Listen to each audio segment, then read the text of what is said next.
If you were with us last Sunday, it was the baptism of Jesus, and I spoke to you about how we are expanding our concept of what the ritual of baptism is all about.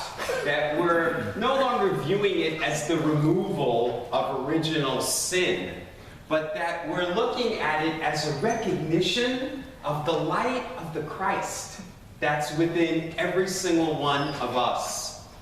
Jesus was a man, a human being who lived more than 2,000 years ago in the Middle East. And Jesus recognized that this light of the Christ, this light of God, lived within him. And after he discovered it, he made it his mission to go out and to tell everybody that this light also lived within them. So in his teachings, he said things like, "You are the light of the world." And he said, "The kingdom of heaven lives within you." Jesus, his whole purpose of his teaching was about you. Now, I know I say this very often in my homilies. It's because I think it's a key teaching of Jesus that so many Christian churches and pastors never talk about. They never mention this line of Jesus's where he says, "All of the things that I have done, you can do, these and greater." I mean, what other way is there of understanding those words? Jesus was saying to us, everything I've done, you can do, and greater. Why don't we hear this in Christian churches? This, to me, is the key teaching of Jesus. Now, Jesus in today's gospel has the first of his miracles. If Jesus made miracles happen, he's saying, you can do it too. Now, for a lot of Christians, this seems blasphemous. It sounds almost heretical to say, well, I can't do what Jesus did.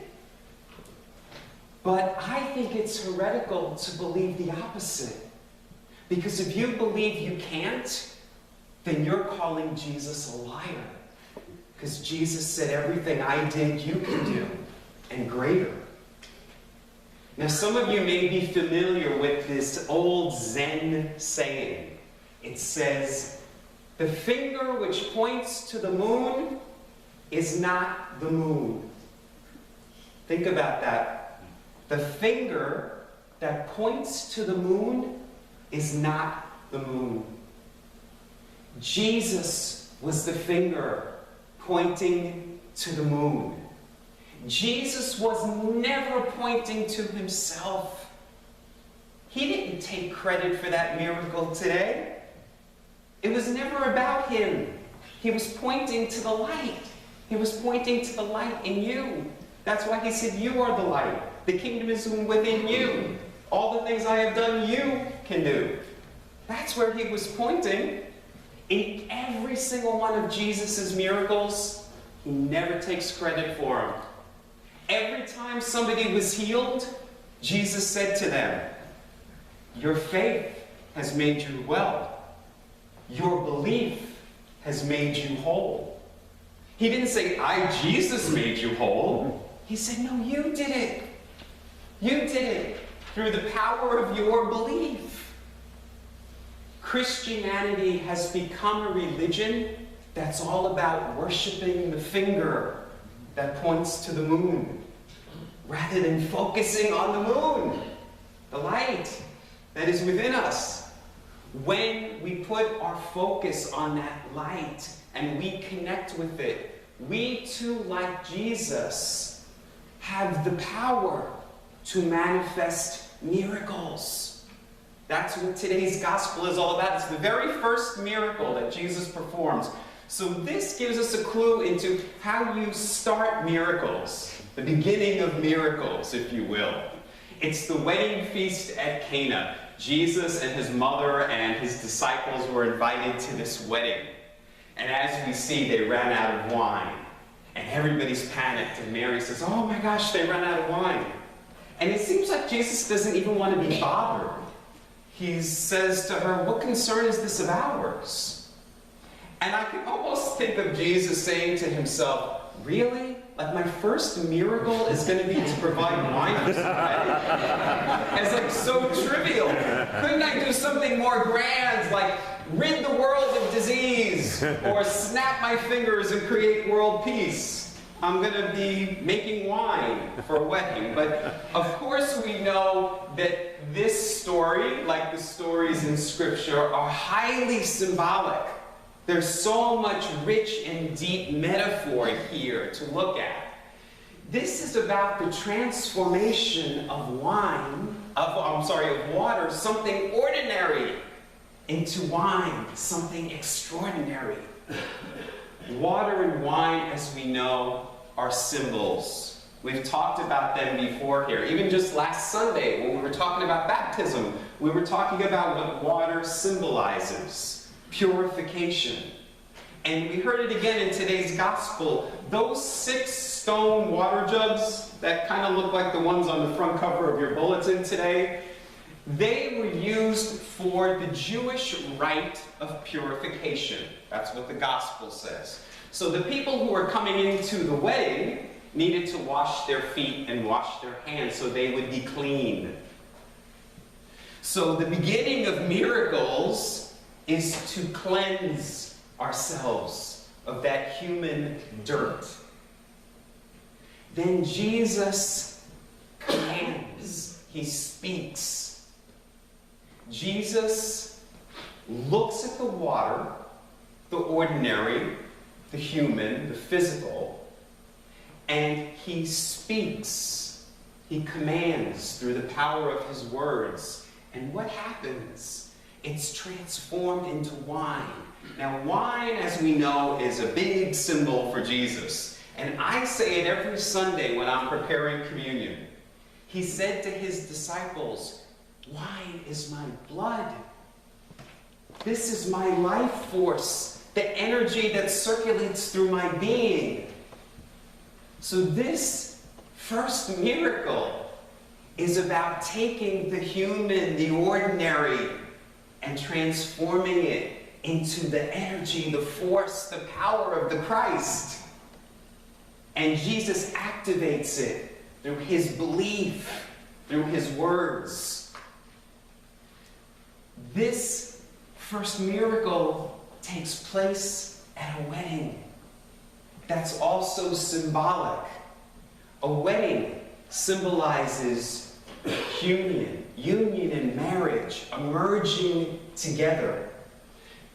Miracles happen when the human and the divine are wedded, when they're merged together. Jesus was a person who was able to marry and wed his humanity with his divinity.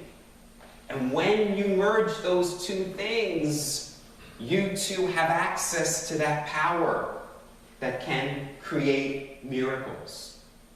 Now, if you look up the word miracle in the Merriam-Webster's dictionary, it says this: a miracle is an extraordinary event manifesting divine intervention in human affairs. So again, it is this merging of the human with the divine, wedding those two things together. I love how the word miracle comes from a Latin word, mirare. And what mirare means is wonder or awe.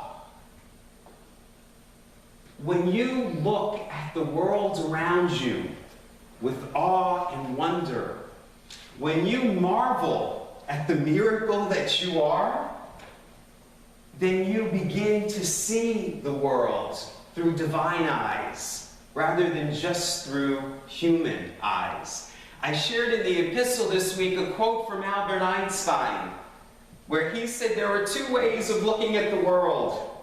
You can either look at the world as if nothing is a miracle, or you can look at the world as if everything is a miracle.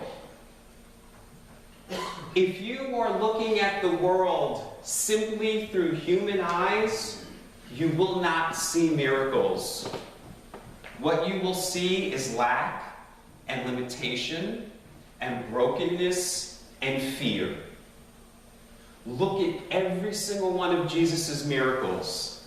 People came to him with lack, limitation, brokenness, and fear. They said, "There's not enough wine for the wedding. We don't have enough.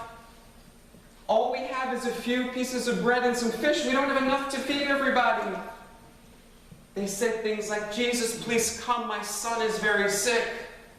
Or, "Jesus, wake up. Our boat is sinking."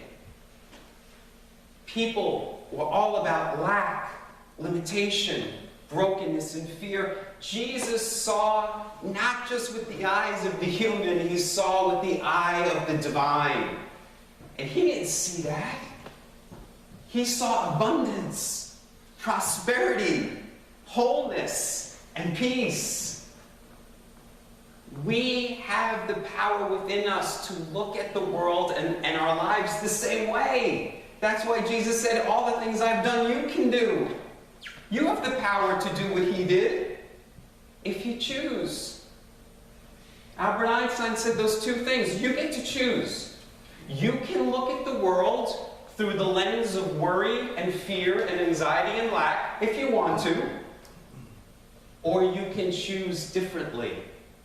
And if you look around, if you see things the way God sees them, if you look at one another the way God sees them, if you look in the mirror at yourself and your life and you see yourself the way God sees you, you will see abundance and prosperity and wholeness and peace. Now, many of you are familiar with the play and the movie called The Miracle Worker. And The Miracle Worker was about Annie Sullivan. She was the teacher of Helen Keller.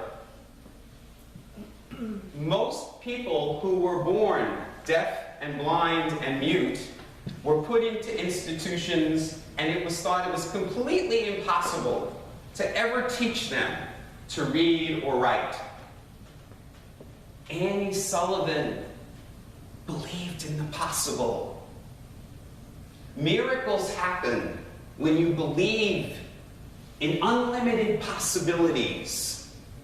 That's what Jesus did. He didn't see lack or limitation. Where everybody else thought it was an impossible situation, he saw the opposite. So did Annie Sullivan. That's why she was the miracle worker. We've all seen miracles in our lives. All of us here. There are people alive today who were around when women in America could not vote.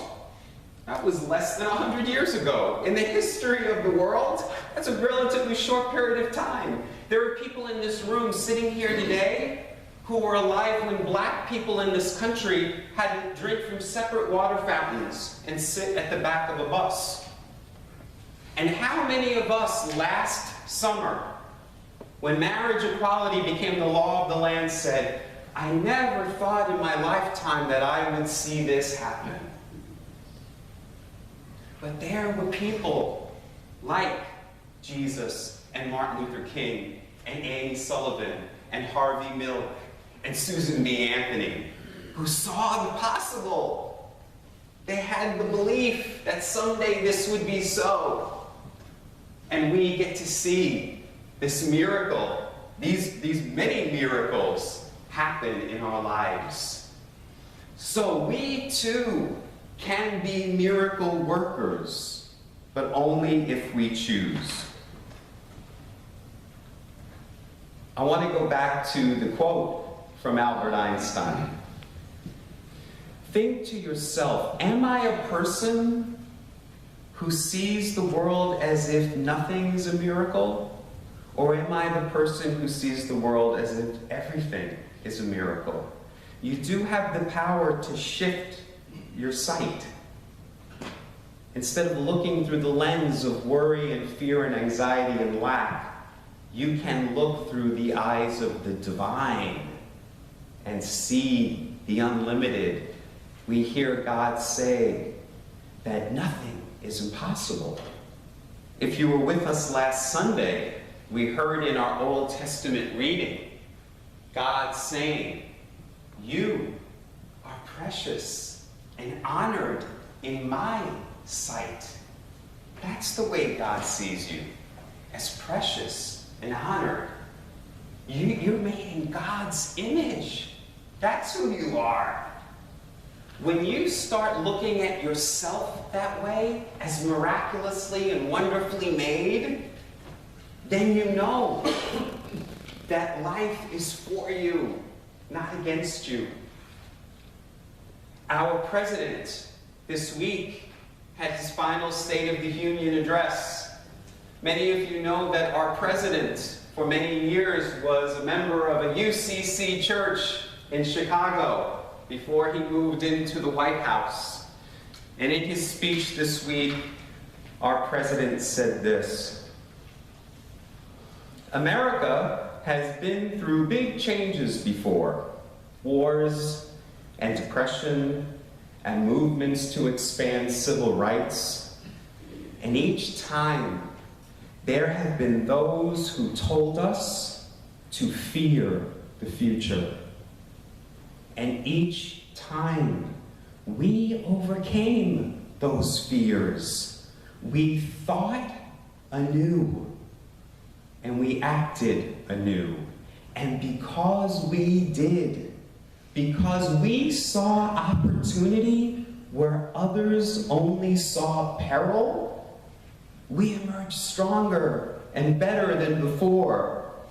Unconditional love will have the final word." That's what the president said.